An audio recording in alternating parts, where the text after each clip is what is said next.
great. I am so glad that you came and took time I'm to do happy to be this here. little show with me. Clancy Dubos, editor and political analyst for Gambit magazine, which this is my Political editor. political editor. But I say, Kevin Allman is the editor. oh, okay. I said political editor. Got to give him his props, And this is my favorite. This is my favorite. Mine too. Episode. This is my favorite issue of Gambit. It's always a very popular issue. We get so many nominations every year. Congratulations to you on being one of our 40 under 40 So what this happened year. was you only had 39 people that were worth it, and I snuck in. We had a record number this year, so you should be very proud. Really? We're Wow. proud of all of our alumni.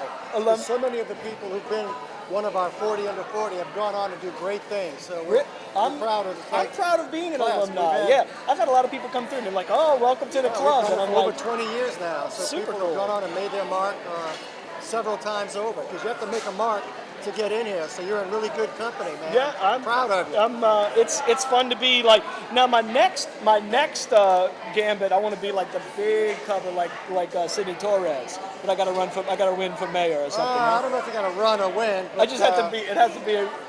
Clean up the French Quarter. Pick up trash. Then we'll put you on the cover of Gambit. How's that? So Gambit, you're a co-owner of Gambit with your wife. my Is that wife, correct? Margot, yes. Okay. And so, how long have you been did y'all always do Gambit, or what?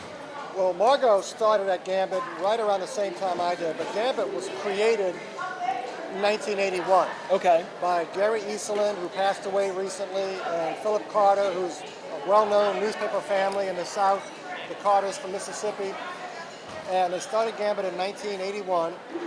They ran it for about 5 years and sold it to a big company out of Norfolk, Virginia called Landmark Communications. Quick little side note, the owner of that, Mr. Frank Batten, who's deceased now, he started a little company, or he helped start a little company called the Weather Channel. Oh, okay. So a very successful media family. So he got rid of Gambit. Gambit. They had Gambit. He had it for a while. They had it for 5 years. I was with the Times-Picayune, my first job, when I was 18 years old. I was a summer intern, that turned into a college job, and after college turned into a full-time job, started learning about politics, was City Hall reporter at the Times-Picayune. And in December of 1981, Gambit had been around for a little while. I knew Gary Easelin, the founder and editor of Gambit. I left the Picayune and went to WDSU, Channel 6, as their on-air political reporter, covering City Hall and state politics. Which we're getting to. Yes. I've got a whole gauntlet of political questions for you as well. I wanted to stay in print because I got ink in my veins. So I approached Gary because he didn't have a regular weekly political column. And he said, yes, I want you to do that. So you got into it. I was on Channel 6 full-time doing Gambit on the side. And a little while later, Margot, who I did not know then, her mom worked with me at the Times-Picayune. So I knew her mom. Her mom introduced us. But Margot started on the sales side. She has a journalism degree. I don't, but she started in sales. She's one of these people who could sell ice cubes to Eskimos, as they say. So she worked her way up the ladder at Gambit. And when the new owners bought it, they had it for 5 years. They promoted Margot to publisher. So she was the CEO of the local paper for them. And then in 1990, 91, they decided they were going to sell Gambit. They offered it to us. And you jumped all over it. We didn't have the money. We put together a partnership with 2 local investors, bought Gambit, then bought them out 5 years later. So since 1996, it's just been Margot and me. Gambit is such a, like I said, y'all have been very kind to me, obviously. And every time I'm in Gambit, man, people say, I read that and I saw it. And, I appreciate that. Thankfully, other local media people write about me. Thank you all. But man, when Gambit writes about me, I have people I read about it in Gambit. Gambit's such a, I'm going to Dornax, I'm gonna pick up Gambit. Like Dornax is the #1 distribution point for Gambit. Over 1,000 every week. In Dornax. And Mr. Dornax, when he was around, told my wife that he hires extra cashiers on Monday because so many people come to get Gambit and then they make their groceries. It's a big day for him. That's a nice compliment. I actually do that. I seriously, and Gambit's here at the Gambit, market, shop, but I gotta go pick up Gambit at Dornax. It must be some kind of thing. Monday's not normally a big day for shopping for groceries. Yeah, but people go, for him it is. All right, so Blake Pontchartrain. Who's Blake Pontchartrain? Blake Pontchartrain is Blake Pontchartrain. You can't. It's a trade secret. I'll tell you who it's not. It's not me. It's not you. I read Blake religiously because I have the privilege of editing Blake's column. And Is Blake one person? Can you say one that? one person. It writes is one Blake. person. It hasn't been one person from day one. It's been several people over the Over course time. of over 30 years, but one person at a time. There is And one the person person. who's doing it now has been doing it for about 3 or 4 years and does a wonderful job. And it's a pleasure to edit Blake's copy. And I have no idea who it is. I'm a history major. I studied history at UNO under Stephen Ambrose, who's a Oh, legendary man, historian. man. And I focused on, U.S. and Louisiana history.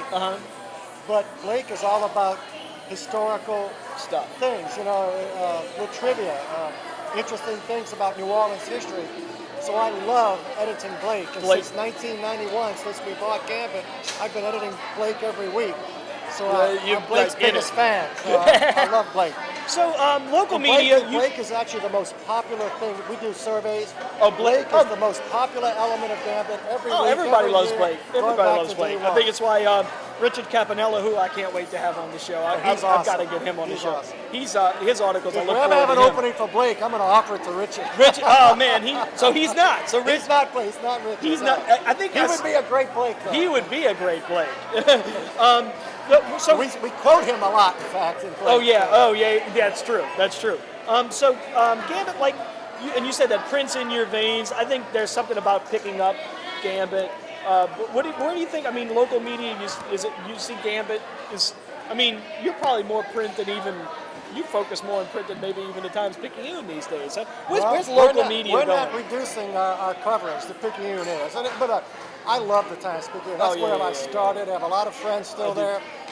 The daily newspaper business is a really tough business right now. Weeklies, not as much. What we have in Gambit that gives us an advantage built in, and it's not because we're so smart, it's because we're lucky. You know the old saying, be lucky than good. You got to be lucky. We're lucky that we're a niche publication. We don't try to be all things to all people. Right. We cover arts, entertainment, politics, everything about the arts, theater. Yeah.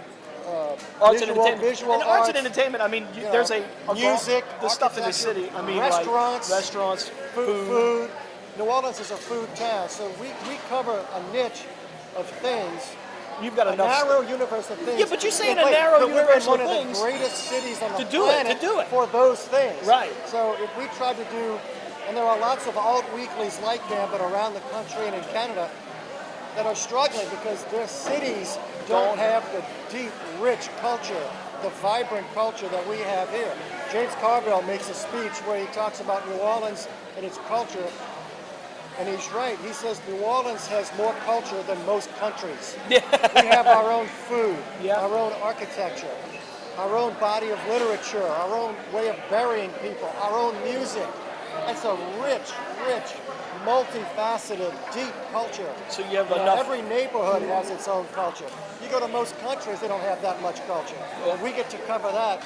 So I think that's one of the secrets why Gambit has survived and even thrived. Plus, my wife's a very good businesswoman. She knows what she's doing. You've got content. You've got good content. Yes. Okay, so speaking of good content, you add a lot of good content to this, and that is the political end of it, which I didn't know I was a political junkie. I had no idea. When I got married, my wife's from Gulfport, and I guess in Gulfport and in Mississippi, they really don't have like a rich political. No. Gulf Coast politics are pretty. I know a couple of guys who are in politics over there. It's pretty heavy. Yeah, but here. Yeah, we're more like Chicago. And so me, I'm putting, like on election night, I'm opening a bottle of wine. I'm putting the lights on. I like my radio. I want to hear Garland. I want to hear you. I want to hear, like, what's Clancy saying? What's, like, and I think one of your things, and this is like the greatest compliment I can pay a writer, I believe, is that, and especially in this day and age, I don't know your political leanings, which I don't want to know. Don't tell me. Well, I'll tell you, not about the leaning. I'm an independent. I'm not a Democrat or a Republican. I've been a Republican. I've been a Democrat. I have friends. I have a saying. Most of my closest friends are much more conservative than I am. They're very. I'm sort of fiscally conservative, socially progressive. Most of my closest friends are pretty conservative and Republican. But I live by this mantra. I don't let politics determine my friendships, and I don't let my friendships determine my politics. It's like church and state, they're separate. I'm for whatever works. And That's if it works, I'm for it. That's your about it. in your articles show that, like, thank you. because I your hope so. articles have, like, it's like you don't say, hey, this is what it is. The mayor's doing this and it means this, or the council did this and it means this. Like, your facts, hey, this is what they did, and here are the ramifications for what they did. At least that's how I read your articles, and I think they're phenomenal. You know, I so like, appreciate that. you know, I'm just happy to see people, and I have a son your age, and I like it when young people get really fired up and engaged Oh, about yeah. politics, because it is so important. dude, I've been I was lit about learning this. politics since I was 20, and I live by one of these mantras is the lessons of politics are the lessons of life. If you think about the political rules out there, Right. what goes around comes around. That's a big rule in politics. You know, be careful how you treat people. That's a good way to live your life. Right. You know, Yeah. balance the budget. Balance it you out. know, Yeah. This kind of thing. That's interesting. One- So it's I've a had- micro. I've had good mentors too. When It's I was life younger, and micro. It's a micro. politics is a are microcosm of life. life. Relationships matter in politics. Well, relationships matter in life. Right. You're a business owner. Oh yeah. You have a relationship with your customers. Absolutely. In politics, what's wrong with our politics now in Washington and in Louisiana, unfortunately, it's become too partisan. People don't have relationships anymore.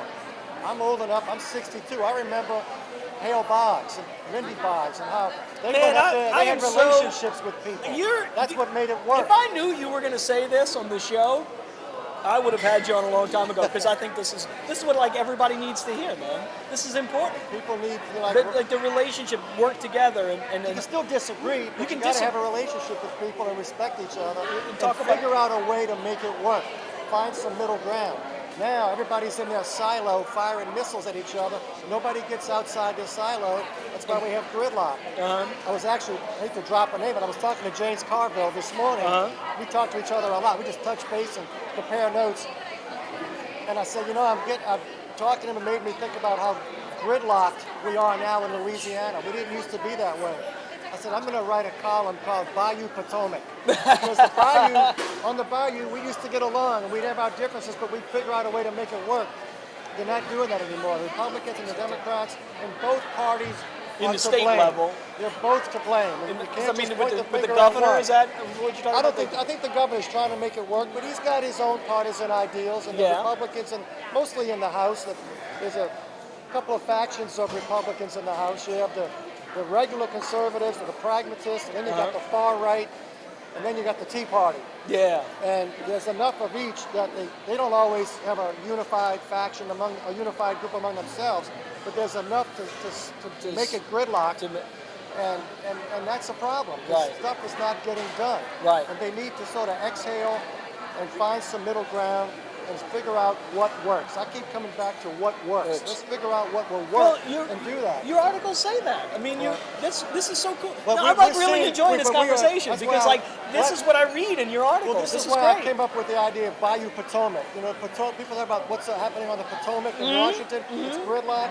Well, we're getting that in Louisiana now, so it's Bayou Potomac, and that's a bad thing. All right, let's talk about the mayor's race coming up this. We have a mayor's race? Because that's going to be the gonna biggest. something. It's that's kind going of slow getting started. When I was your age, the mayor's race used to start a year and a half out. And there would be people on TV 9 to 10 months early. It's getting so expensive that candidates can't afford to do that, because the people who normally contribute cannot afford to contribute that much. Plus you have limits on how much people can give. So campaigns now tend to be more of a sprint than a marathon in terms of the TV advertising and the public side of a campaign. Right, but the But private right side now we're of in the the campus. quiet phase. They're all out there jockeying for positions, seeing who's going to run, taking polls, lining up support, lining up contributors, putting together a campaign infrastructure, hiring consultants or getting consultants to commit. And so we're seeing, you know, a fair number of people. Because Mitch Landrieu's term limited, can't run, we have an open race for mayor. That is, no incumbent. And whenever you have an open race, you tend to have a cattle call. It's going to be a lot everybody. of people. I would be shocked if we don't have at least 10 candidates for mayor. Wow. They won't all be major candidates. And when I say major, I could throw my name well in the known, ring. well known. You know, people who can raise $500,000 and Right. get on TV. That would be a Right. major candidate. And I'm sure Manny Chevrolet Bruno will run. He's Yeah. always good for comic relief, and you have some other lesser knowns. And they have every right to run because they have their issues. But you will probably have at least 3 or 4 major, well-known candidates. That could do it. Maybe more than that. That What do you slices think's it gonna up. be the- And that means, let me say, to finish that thought, that means you could get into the runoff with 21% of the vote, or 20% of the vote, and make the cut. Right. So So there's two issues, right? There's the real issues that really matter to people, and then there are the monuments. But I mean, do you think like the monument issue is going to be a major thing in I'm this race? hoping that Mitch Landrieu will find a way to either resolve it or just let it go Because away. it's still floating around. It's floating like, around, but you we know had- what? I think a majority of the people don't care one way or the other about the monuments. I mean, on a But somebody's going to, on in this mayor issue, is well, going to make a big deal about on it, a huh? symbolic level, it means something. But we have so many issues that are beyond symbolism that are just gut Like- issues, like, it's like crime, crime. and streets. Crime. Now, we'll give Mitch Landrieu credit for this and the council, because the mayor couldn't do it by himself. This mayor and this council and the previous council did a good job of solving or resolving the city's perennial fiscal problems. We don't have, I mean, you can always use more money, but the city doesn't have a fiscal crisis every year like the state does. Mitch Landrieu was the driving force early on in his administration, and the council went along with him. The members of the council who were there 8 years now have done a really good job of solving the city's fiscal issues in terms of, do we have enough money to get the basic stuff done? Now, there's a separate issue of, are they spending it the way they should? Are they allocating it? You know, are we deploying all of our resources properly? You can always argue about that. But we no longer have it in crisis mode Right. fiscally in the city of New Orleans. But we still have issues of crime, which I think The crimes is- part is of it just is gonna be- deployment, and we need more police officers, we need more visibility. And Is that gonna be the streets- biggest, like- Streets is another issue of deployment. Oh, Are we really yeah, deploying our resources adequately to address the streets? Now, we could spend $3 billion and fix all the streets, but we can't do it all at once. So they need to do it in a methodical, systemic way over the course of several years. And some of that's getting done uptown, and everybody's complaining because the streets The are streets torn up. all tore up. Well, but when they're done, it looks It's going to be good. beautiful. You know, They're already starting to finish Napoleon, a little bit. Time for, to get the Mardi Gras We thought going. it'd be ready for Mardi Gras 2 years ago, but now it's finally done. But you know what? I drove it recently. I live out by the lake, but I have friends uptown. Napoleon looks great. Oh, it's You beautiful. know, Tulane is looking good. They widened the neutral ground of Tulane. Yeah. You can make a left-hand turn on Tulane Avenue now. You never could do and that. even Rampart with the streetcar, now that that's Yes, finished, it's yes. gorgeous. So there are visible signs of It's very whoa. disruptive while they're doing it, Oh, but the yeah, end yeah, yeah. product is always good. Yeah, it's And absolutely. we need to do that throughout the city. There are streets everywhere, and there is no neighborhood that is immune from street issues or crime. Crime is a big thing. 'cause I think mean, those are going to be the two big issues. those are the big issues. You know, infrastructure, but you know, Infrastructure and streets in particular, and crime. Clancy, thank you. Listen, you are. I'm going to say it again. You're definitely a inspiration to me. You're. I always look to you. What is Clancy saying about this particular issue? I think you're a voice of reason. And now that I've so had you on the much. show and had coffee with you, I feel like I don't And know. good coffee too, by the way. I appreciate it. What did you have? I had the mocha, iced mocha coffee. Iced which- mocha? That's what I have at home. You ice Iced straight up coffee ice. with mocha. Yeah, It's we do. wonderful. Good stuff. And then you're also. You said you're. What high school you went to? I went to Holy Cross High School. Holy Cross. UNO, Holy Cross and Loyola UNO. Law School. So, That's like always. most New Orleanians of my generation, I didn't travel far. My first day at college, I grew up in the 9th Ward. My first day at college, I went to UNO. When I came home, my mother said, "Where you been?" I said, "Uptown." Legion Fields. That was uptown for me. That was uptown for me. I do joke about that. Oh, I gotta You go grew across. up in St. Bernard, so I grew that up in was St. uptown Bernard. for you too, right? Yeah. Oh, yeah, man. Oh, this place is uptown. That's yeah, right. yeah. The quarter was. I down. grew up in Pines Village on the east side of the Industrial Canal, and the Lama family. Wait. when the Lima family had St. Old Rock? St. Rock. So I used to go fishing and drop off my extra fish here. to Wait, the run this Limas by and me we could sell again. 'em. You what neighborhood did you grow up in? Pines now? Village. Pines Village. It's now the east, off Downman Road. Oh, okay, yeah. That's I used to fish by the Seabrook. Okay, Back when they let you do it. Back when they let you. I'd ride my bike across the old Seabrook Bridge, the railroad bridge, with a buddy, and we'd fish. I learned how to play golf at Pontchartrain Park. Oh yeah, Played baseball, football, and basketball at Digby Playground in Pines Village. Well, the real famous guy in Pines Village was Will Clark. He grew up around the corner from me. and he was Big baseball big player. baseball player. Sure. Okay, I He didn't. should be in the Hall of Fame. You don't know Will Clark? Shame on you. I'm not a big baseball guy. Oh, everybody I know, knows so. Will Clark. Man. Great baseball player. Well, it's so interesting too, and I'm glad you brought that up because I'll interject this real quick at the end of the show. Is that you know, like one of the hallmarks of the show is we're definitely like coming to you live from downtown. You know, because I mean, like this whole area of town, Bywater, Marigny, Holy Cross, Araby's huge. Booming, man. Yeah, Araby's it's nuts. So it's all this. Great. There's a big push this way. down the river, which is the way the city was settled almost 300 years ago, by the river. That's where it started. So it's coming back. It's a renaissance. It's super. Now look, and I hate to use that word renaissance because people like So in the lower nine yeah. who are struggling, we need to spread that renaissance everywhere. You Yeah. know, there are some. We I need won't say opportunities. forgotten, but neighborhoods that have not gotten the attention they deserve. The lower nine in the east. I grew up in the east, so I feel for the people in the east who say, "Hey, what about us?" And they're right. They're absolutely right. Yeah, Jazzland, all of that sitting out there. I mean, it's such opportunities for stuff. But no, you're right. Certain areas are booming.